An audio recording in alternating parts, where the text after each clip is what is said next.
Hello বন্ধুরা, কেমন আছো তোমরা? আশা করি সকলেই ভালো আছো, সুস্থ আছো। আমি জ্যোৎস্না, আমার ব্লগ চ্যানেলে তোমাদের সকলকে স্বাগত আর অনেক অনেক ভালোবাসা রইল। দেখো বন্ধুরা, আমি এখন আমাদের ছাদে দাঁড়িয়ে আছি আর একটু আগে বৃষ্টি হয়ে গেছে। আর দেখো আকাশটা কত সুন্দর দেখাচ্ছে না?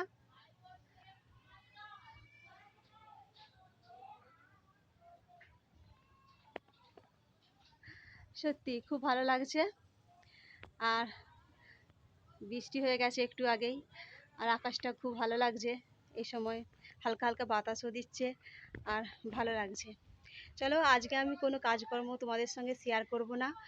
আমি আজ আমার নিজের পুরনো দিনের কিছু ঘটে যাওয়া সময় সম্পর্কে তোমাদের সঙ্গে শেয়ার করব।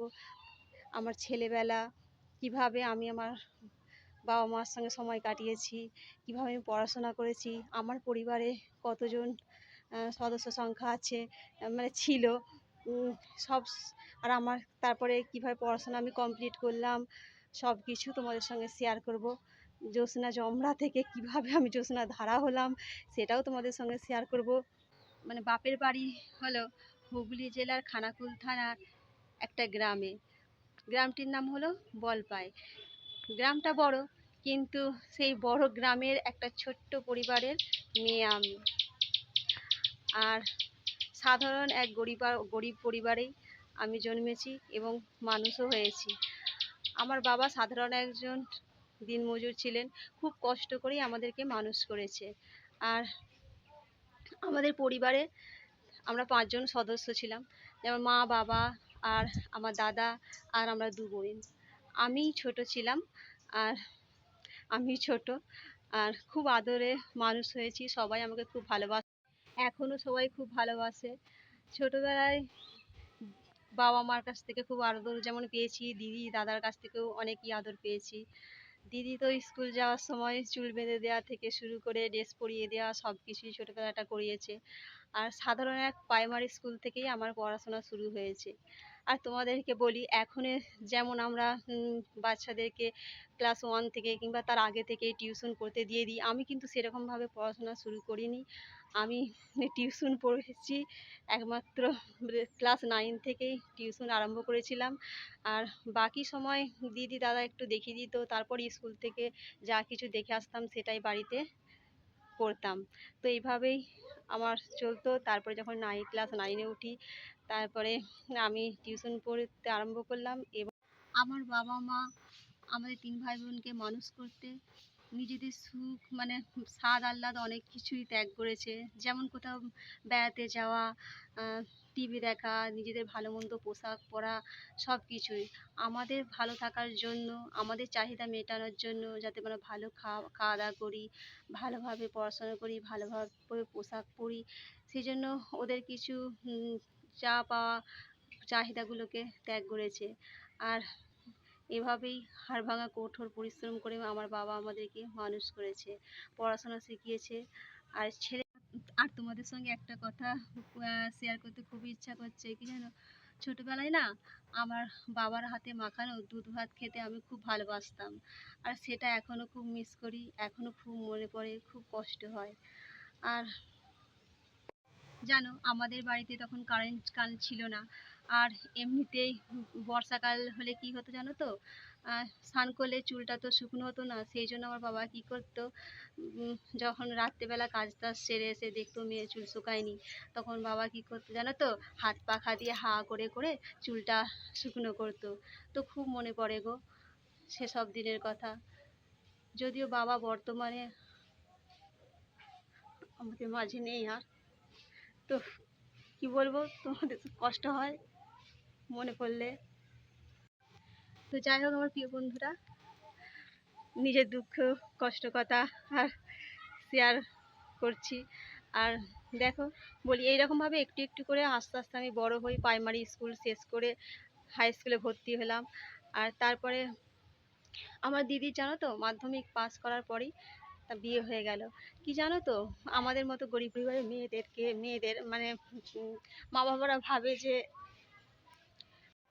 পরপর দুটো মেয়ের বিয়ে দিতে হবে, বড় হয়ে গেছে, সেই জন্য সেই কথা চিন্তা ভাবনা করে তো দিদির বিয়ে দিয়ে দিল।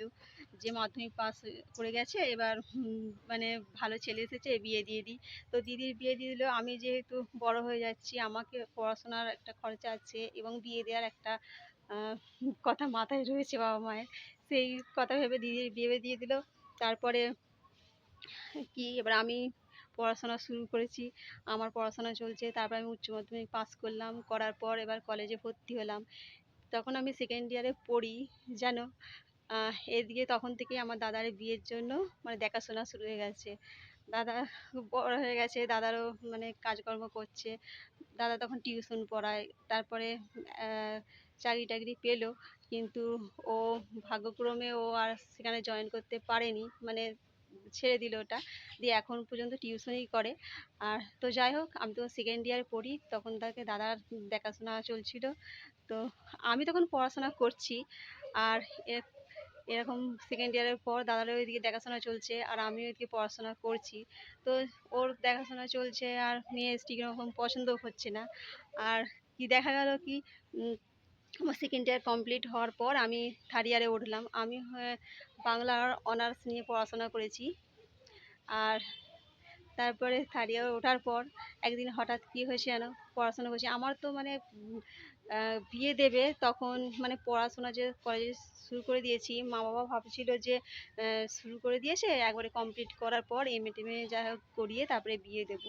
কারণ মেয়ে যত এতদূর এসেছে, ওকে এগোয়, যেহেতু ছোট মেয়ে, সেই কথা ভেবে রেখে মানে বিয়ের কথাটা ভাবেনি মা বাবা। কিন্তু হঠাৎ দেখা যায় যে দাদার দেখাশোনা চলছে। এবার কি হয়েছে জানো তো, একদিন একজন ঘটক আমাদের বাড়িতে আসে দাদার দেখাশোনার জন্য। এবার সে যখন বাড়িতে এসেছে, তো আমি সেই দিন ভাগ্যক্রমে কি হয়েছে, মানে প্রাইভেটে যাইনি, সরি প্রাইভেটে যাইনি, আর কলেজেও যাইনি, তখন আমি কলেজে পড়ি, কলেজেও যাইনি। কারণ কি, কোনো একটা কারণে সেদিনে যাইনি, রয়েছি বাড়িতে। আর সেই দিনই ঘটক এসেছে একজন দাদার জন্য মেয়ে দেখেছে সেটা বলতে। আর এসে আমাকে দেখে ওখানে যে আমি আছি। তো দেখে তার আমাকে মানে ভালো লাগে যে এরকম একটা ছেলে আছে যে মেয়ে খুঁজছে। আর তো তাকে দেখে আমার কথা মনে পড়ে যায় যে এই মেয়েটার জন্য বললে ভালো হয়, যে তার সঙ্গে বিয়ের জন্য। তো কি করলো জানো, তো সঙ্গে সঙ্গেই দাদার জন্য মেয়ে দেখতে এসে আমার কথা বলে দিল মা বাবাকে, দাদাকে, যে তোমাদের মেয়ে কি বিয়ে দেবে, আর তাহলে এরকম একটা ছেলে আছে। তো ছেলের বাড়ির ঠিকানা বলল, এবং কি করে না করে সবই বলল। তো আমার দাদা দেখা গেল আমার দাদা ছেলেটাকে চেনে, বা ছেলেটাও আমার দাদাকে চেনে। তো দাদা বললো তাহলে ঠিক আছে দেখো। আর এদিকে কি, ঘটক সরাসরি ওখান থেকে আমাদের বাড়ি থেকে একবারে চলে এসেছে শ্বশুর বাড়িতে, আমাদের মানে এখন যে শ্বশুর বাড়ি ওখানে চলে এসেছে। এসে তো মানে আমার হাজবেন্ডকে, মানে যার সঙ্গে মানে এখন বিয়ে হয়েছে, তখন তাকে এসে বলে যে এরকম তুমি চেনো ছেলেটাকে, তারই বোনকে আমি দেখে এসেছি, এই তোমার জন্য বলছি।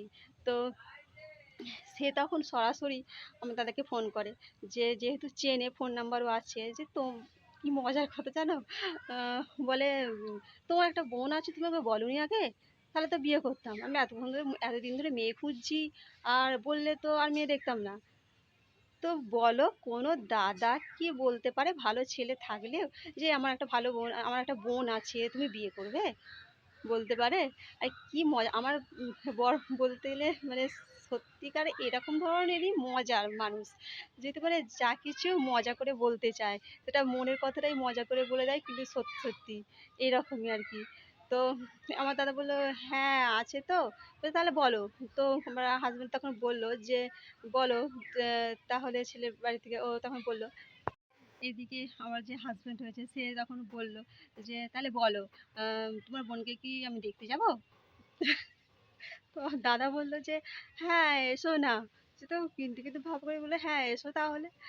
বলে বলছে তাহলে বলো, যদি বলো তাহলে দেখতে যাব, না বললে কিন্তু দেখতে যাব না। তো দাদা বললো এসো। বলে তারপরে বিকেলের দিকে গেল, মানে সকালে কথাটা হয়েছে, বিকেলের দিকে গেল দু চারজনকে নিয়ে, ওর বন্ধুদেরকে নিয়ে গিয়ে সেখানে গিয়ে মানে কথাবার্তা হলো। আর আমাকে যা জিজ্ঞাসা করে কী করি, মানে পড়াশোনা করি, নাম কি, রান্না করতে পারি না কি, সব কিছুই বলে। তো ওখানে একটা আমাকে বলেছিল, সেটা আমার এখনও মনে আছে। ও জিজ্ঞাসা করেছিল যে তুমি রান্না করতে পারো?